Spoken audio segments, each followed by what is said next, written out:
Salut les amis, j'espère que vous allez bien, contente de vous retrouver. Si vous me suivez, vous savez que j'ai commencé des recherches sur les origines grecques, sur les influences grecques dans la théologie catholique. Tout est parti de la notion de guerre juste. Il m'était impossible d'envisager que la théologie chrétienne eût été fidèle à la parole du Christ en prônant une guerre juste entre guillemets. Comment une guerre peut-elle s'ajuster à la parole du Christ explicite, d'aimer et de pardonner son prochain, d'aimer jusqu'à ses ennemis? Ça n'a pas de sens.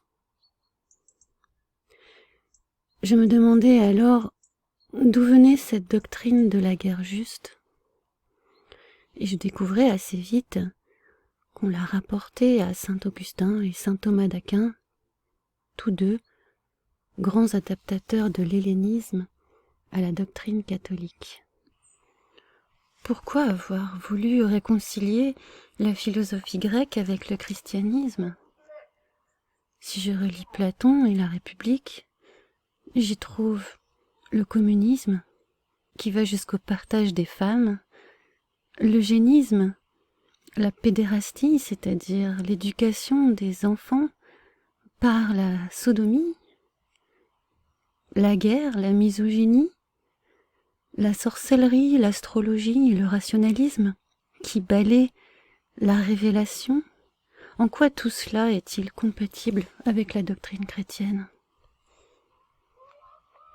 S'il se trouve des chrétiens qui soient misogynes ou communistes, par exemple, on ne peut pas dire que leur opinion vienne de la parole du Christ. La théologie chrétienne n'a-t-elle pas été sabotée par ces doctrines grecques? Par ailleurs, on voit que ce thème de la guerre juste colle tout à fait avec un conditionnement que nous subissons depuis plusieurs années. À l'école, nous avons appris à valoriser la Révolution française, qui, comme chacun sait, est le fait de la République et de l'antichristianisme. Depuis plusieurs années, peut-être même plusieurs dizaines d'années, on entend des éditorialistes prophétiser l'avènement d'une guerre civile. On voit qu'en ce moment aussi, on nous prépare à un changement de civilisation radical. Je me demande si les différentes restrictions que nous subissons en ce moment ne sont pas à dessein, comme pour faire gonfler la cocotte minute. Ajoutez à cela quelques attentats sans doute sous faux drapeau pour chauffer la population.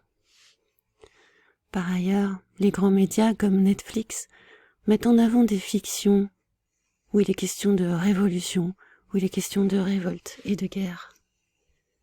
Tout l'appareil politico-médiatique nous pousse en fait à aller dans ce sens de la guerre. Alors je pense à ce mot de notre Seigneur. Celui qui voudra sauver sa vie la perdra, mais celui qui perdra sa vie à cause de moi la sauvera.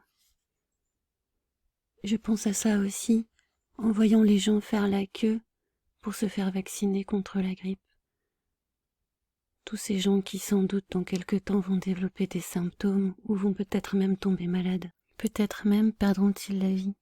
Tous ces gens qui, en voulant sauver leur vie, la perdront.